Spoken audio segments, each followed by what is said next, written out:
Today I want to walk y'all through how I normally prep 2 loaves of sourdough bread at the same time. So I get this question a lot.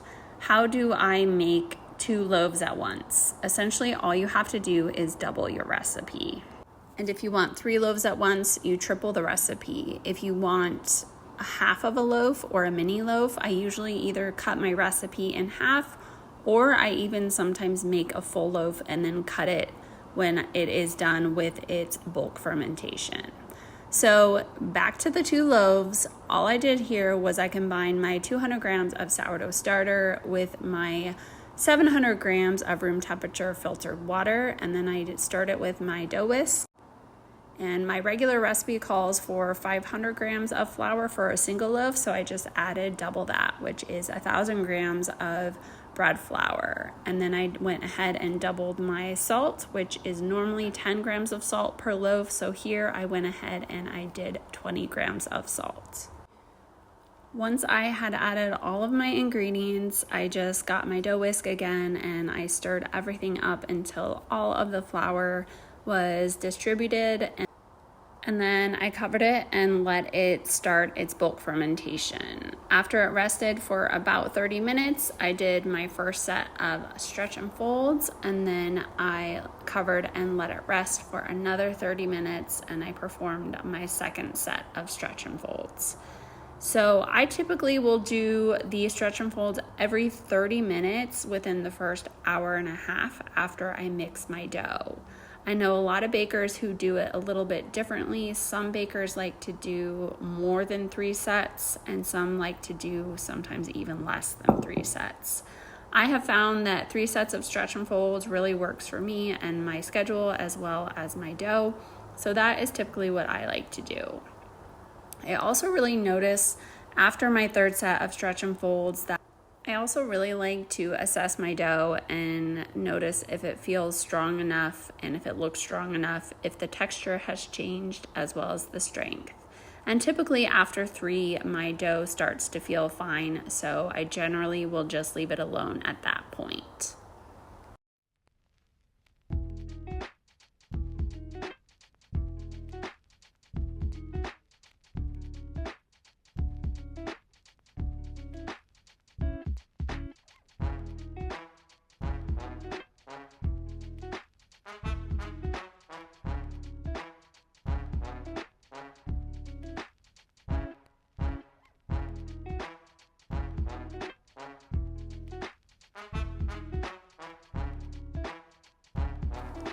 After my 3rd set of stretch and folds, I let it finish its bulk fermentation, and then I bring it out of the bowl onto a floured work surface, and I cut my dough in half. If I am selling the 2 loaves, I always measure it to make sure it's exactly even or equal in weight, but if it's just for my family or maybe some friends, I typically don't even weigh it. I just immediately go into my pre-shaping.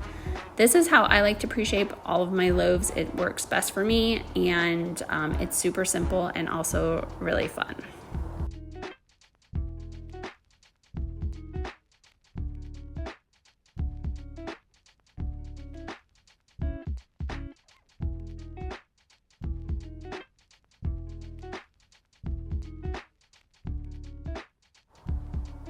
After I'm done pre-shaping, I let them bench rest for about 20 minutes, and then I do my final shaping. I love the double caddy clasp method. It's my favorite way to final shape all of my loaves. And once I am done doing that to both of these loaves, I will put them into their bannetons and let them rest for just about 10 to 15 minutes, and then I go back and I like to stitch my loaves. This is something that is recent to me. I never used to stitch my loaves, but I have discovered that it really does make a difference. And it's also, again, really fun.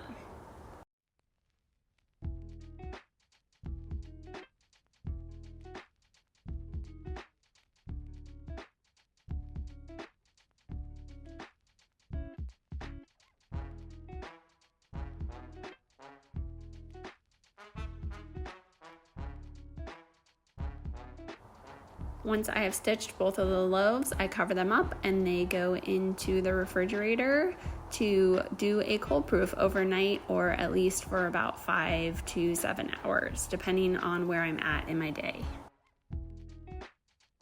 The following day, I take them out and I bake them. I'm not going to show you my baking method here, but I will leave it down below in the comments. If you have any questions, don't hesitate to reach out and let me know. And until then, I will see you next time, and happy baking.